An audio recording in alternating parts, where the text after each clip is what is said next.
आपको ज्ञात है कि पूरे विश्व में कोरोना वायरस को लेकर पूरा विश्व परेशान है, दुखी है और अब इसकी आहट भारत पर भी सुनाई देने लगी है। हिंदुस्तान में प्रधानमंत्री महोदय द्वारा 21 दिन का लॉकडाउन है। लोग बेहद परेशान हैं। इस बीमारी को लेके विभिन्न प्रकार की लोगों के अंदर भ्रांतियां हैं और इसका गवर्नमेंट द्वारा एक ही समाधान बताया गया है कि वो घर पर ही रहें, तभी इस बीमारी पर काबू पाया जा सकता है।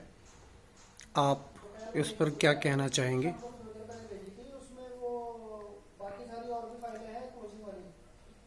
आज जो हमारे भारत में संकट की घड़ी आई है, आज उसका तीसरा दिन है लॉकडाउन का। इसलिए मैं सारे भारत में सारे पुरुषों को, महिलाओं को, बच्चों को ये आग्रह करना चाहती हूँ कि वो इससे डरे ना और सहानुभूति से काम लें। और लॉकडाउन है का मतलब होता है अपने घर पर ही रहें। इस कोरोना बीमारी से बचने के लिए हमें अपने बच्चों पर भी ध्यान देना होगा कि बच्चों को बाहर ना खेलने दिया जाए, अपने अंदर ही बच्चों को रखें ज़्यादा समय और घबराएं ना, पोलाइटली से काम लें, नम्रता से काम लें। हर चीज़ की आपको सुविधा दी जा रही है और दी जाएगी।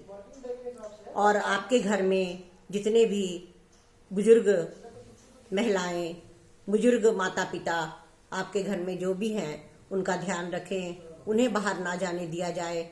उनको उनकी सेहत के लिए, उनकी मनोकामना के लिए, उनके दीर्घायु के लिए हमें कामना करनी है और उनको अंदर रखना है। क्योंकि ये बीमारी ज़्यादातर सुनने में यही आया है कि ये बीमारी बुजुर्गों को ज़्यादातर ही लेती है। इसलिए बाहर ना निकलें और उनकी तबीयत का ध्यान रखें। और महिलाएं जो हैं अपने सफाई का ध्यान रखें, खाना बनाते समय सफाई पर ध्यान भी रखें। क्योंकि खाना बनाते हुए बार बार यही कहा जा रहा है कि हाथ को धोएं। बच्चों को भी, पुरुषों को भी, मेरे भाइयों को भी मैं यही अनुरोध करती हूँ कि वो कम से कम 1 घंटे के बाद अपने हाथों को जरूर धोएं और हाथों को अच्छी तरह से मल के धोया जाए। 1-1 घंटे के बाद अपने हाथों को धोएं ताकि आप इस बीमारी से निजात ले पा सकें। और बाकी इसका एक ही उपाय है कि आप घर के अंदर रहें। हर कीमत पर हमें यही सोचना है कि हम अपना लंबे समय तो लंबा है, बहुत लंबा समय है, 21 दिन का हो सकता है और आगे खींच सकता है। इसलिए हमें नम्रता से काम लेना है, क्योंकि हमें इस लड़ाई से हारना नहीं है। इस लड़ाई से हमें जीत हासिल करनी है। यही हमारी प्रधानमंत्री जी की भी कामना है और हमारे सारे देशवासियों की भी यही कामना है कि हम इस लड़ाई से अपने को बचा के चलें।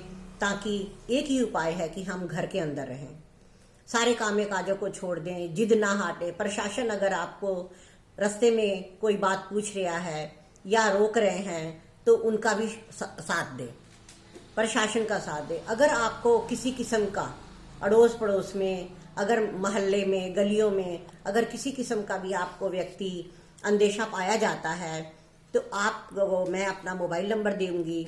आप उस मोबाइल नंबर पे या कंट्रोल रूम पे या प्रशासन कोतवाली को आप इतला करें ताकि आप भी उससे बच सकें। आप पड़ोसों का भी ध्यान रखना है, अगल बगल का भी ध्यान रखना है, हमारे रिश्तेदारों का भी और अपने बच्चों का भी ध्यान रखना है। खासकर इसमें इस बीमारी में एक और अनुरोध है मेरा कि आप डिस्टेंस बनाए रखें। किसी से बात करते हैं, किसी घर में भी ज़्यादातर हो सके तो आप डिस्टेंस बना के ही रखिए। और बाहर लोगों से मिलना, ये बातें करना कम से कम 1-1.5 मीटर की दूरी होनी ही चाहिए। और इसको जरूर ही ध्यान रखना है, किसी से हाथ ना मिलाएं, किसी से नमस्ते ही करें, किसी से मुंह के ऊपर कपड़ा रखें। आजकल वो है अपना मुंह पे बांधने वाले कपड़े मुंह पे बांधें और हर तरह की आपको सुविधा दी जा रही है। और इस तरह से आपको इस बीमारी से हमें राहत लेनी है और अपने परिवार को बचाना है। प्रशासन से दी हुई राहत प्रशासन से दी हुई राहत हमें भोजन की, खुराक की, डोर टू डोर जो दी जा रही है, उसमें वो भी आपको एक सुविधा दी जा रही है। उसको लेते समय भी आप संयम बरतें, भीड़ ना करें। कोई गाड़ी आती है या कोई आदमी आता है तो वहां पर भीड़ ना करें, किसी जगह भी भीड़ ना करें। एक एक करके दूरी बनाकर आप सामान को लीजिए ताकि आप बचाव कर सकें। एक दूसरे का बचाव करना बहुत जरूरी है। हम खुद बचें और दूसरों को भी बचाएं। अगर हम इस तरह से करेंगे तो हम बच सकते हैं। किसी को भी लेते समय कोई चीज की परेशानी नहीं है। और सामान ज्यादा ना भरें, आवश्यकता अनुसार ही अपनी चीजों को लें ताकि दूसरों को भी उसकी सुविधा मिल सके। मेरी विक्रेताओं से भी ये निवेदन है कि जो प्रशासन से सुविधा दी गई है डोर टू डोर देने की, आप एक उचित मूल्य रखें ताकि जनता को उसका लाभ मिल सके। ना कि हमें अपनी कमाइयों का ध्यान रखना है।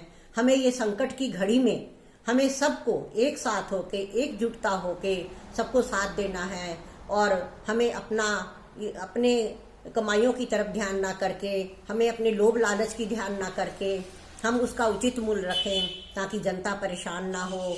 क्योंकि जनता ने तो लेना है, क्योंकि उसने खाना है, किसी तरह से भी खाए। आप ज्यादा कीमत रखेंगे तब भी उसने खाना है। आप एक निश्चित मूल्य से दें ताकि उसे पूरी तरह से उसका लाभ मिल सके। और प्रशासन को भी ध्यान रखना चाहिए कि हमारी जनता जो है वो अच्छी तरह से एक उचित मूल्य से ही दिया जाए सामान, और सही सामान दिया जाए, सड़ा गला सामान ना दिया जाए ताकि इन बीमारियों से हम बच सकें। एक और बात बताना चाहती हूँ मैं कि महिलाओं को अगर दिखता है कि हमारे घर में सफाई नहीं हो रही है, हमारे अड़ोस पड़ोस में सफाई नहीं हो रही है या छिड़काव नहीं किया जा रहा है, तो अपने नगर पालिका को फोन करें। नगर पालिका का नंबर कंट्रोल रूम में है। नगर पालिका को सूचित किया जाए ताकि वो छिड़काव आपके घर के अगल बगल करके जाएं। सारी सुविधा ऊपर से आ रखी है और प्रशासन भी पूरा जागरूक है। हमारे एसडीएम साहब हैं, वो भी पूरे तरह से तन मन से लगे हुए हैं हमारे शहर को ये बचाने के लिए और हमारे देशवासियों को बचाने के लिए।